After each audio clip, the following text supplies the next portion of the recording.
This is Zehrid Osmani, Head of Long-Term and Constrained Investing at Currie and Manager of the Global Portfolio Trust. This is the first podcast, one of a series that we'll be releasing over the next few weeks to update our investors about market thoughts and also fund performance.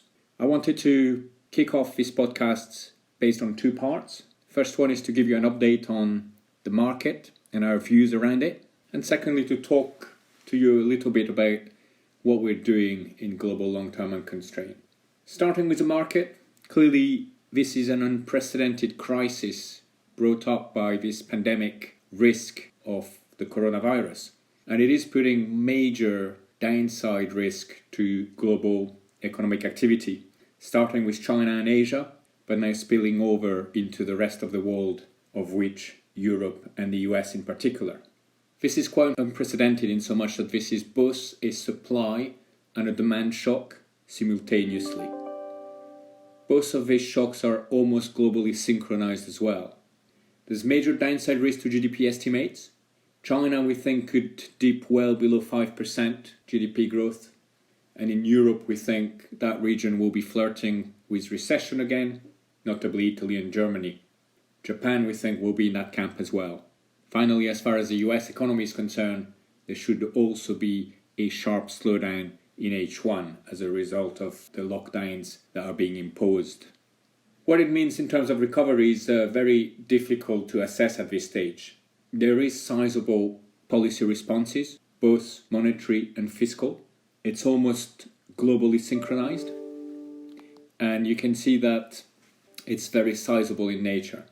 We're talking about almost 10% of GDP in some instances. How fast these policy responses make their way into the economy will in some part dictate how quickly we recover from this sharp slowdown. In terms of earnings for corporates, clearly there is sizable downside earnings risk in the near term.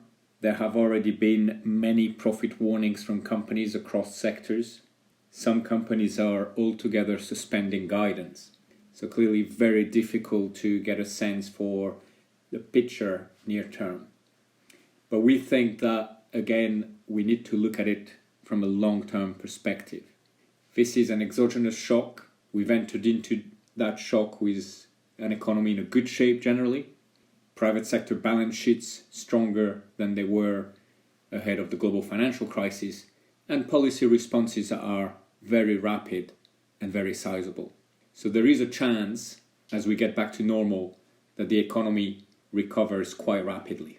So we would be willing to look at this market pullback on fears of earnings downgrades and recession risk as an opportunity for long-term investors to get involved at levels that are now becoming much more attractive than they have in the past. We spent a lot of time looking at the stocks in the portfolio and assessing any downside risk, as well as ensuring that the stocks we have can withstand the current recessionary environment that we're entering. We're generally comfortable. We spend a lot of time assessing balance sheet strengths in particular, and also looking at supply chains, dependencies in particular, and assessing the risks along the supply chain from any of these holdings, whether it's suppliers that are running out of business or whether it's customers that are not able to pay the bills and therefore give rise to bad debt risk. It's an important part of what we're doing, and we will be updating our listeners in the next few podcasts around that work and the outcome of that. Turning to how the portfolios have behaved, and I'm talking here about all the portfolios that we manage in the global long-term and constrained investment philosophy. And just as a reminder for our listeners, we have got global long-term and constrained products, European long-term and constrained, US long-term and constrained, and also for US investors, we provide international long-term and constrained products. So we're able to cater to various investor needs. What we're pleased to see from the performance through this volatile environment is that portfolios have been holding up very well. And in fact, we've been providing a lot of downside protection to our investors. At the same time, in rising markets, we've been able to capture more the rises over our management period and since inception. So very attractive upside downside protection on the funds in the way we've shaped them. And the reason for that is that we're investing in sustainable business models with an attractive quality growth profile, strong balance sheets, quality management, and companies that generally are leaders in the space that they operate in. Typically, that space they operate in tends to be niche and tends to be well protected from competitive pressures, and therefore gives these companies strong pricing power and the ability to generate high returns and strong compounding cash flows. We think as a result of all these characteristics, the portfolios have behaved well in a sharply falling market, but at the same time, these companies have got attractive long-term growth prospects and therefore are able to keep up well in rising markets as well. A quick word on activity on the portfolios. Well, as long-term investors, we don't tend to change the shape of the portfolio much. And in this sharp pullback in the market, we've been assessing upside to price targets. We've obviously been assessing the downside risk to our forecast near term. But the important aspect to mention is that on a long-term basis, the picture doesn't change much in terms of profit and cash flow outlook for the holdings we're invested in. Therefore, we have kept the shape of the portfolio broadly unchanged.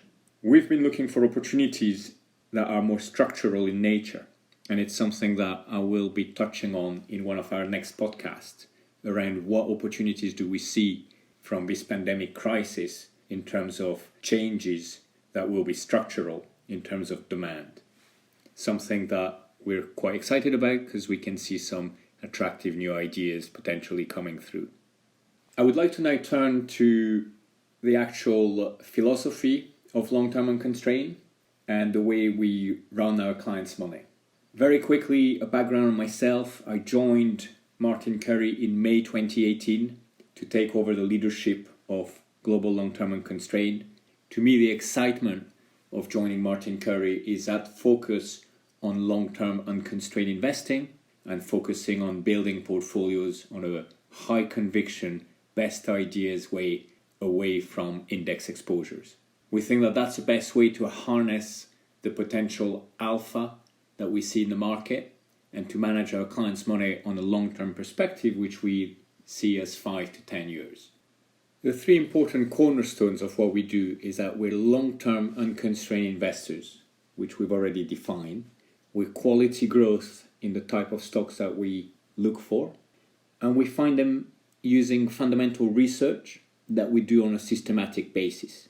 And we go into a lot of detail in our research analysis, and we certainly have a lot of innovative proprietary fundamental research tools that help us pick the right stocks and build portfolios that are high conviction but diversified at the same time. Our investment process is a 3-step process. First step is the idea generation.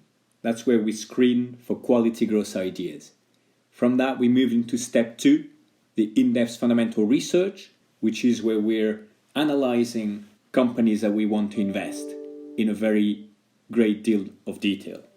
We then move to step 3, which is building portfolios that are high conviction but diversified at the same time. The importance of that step 3 cannot be underestimated.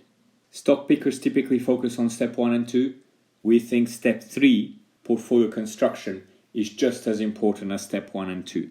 And in fact is where we deliver portfolios with no unintended risk exposures. In later podcasts, we will zoom in on some of these steps, but just to highlight the way we screen for quality growth ideas, we're looking for companies that have got sustainable business models, that have got a high return on invested capital, and that have got an attractive growth profile, strong balance sheets, and generally good quality management.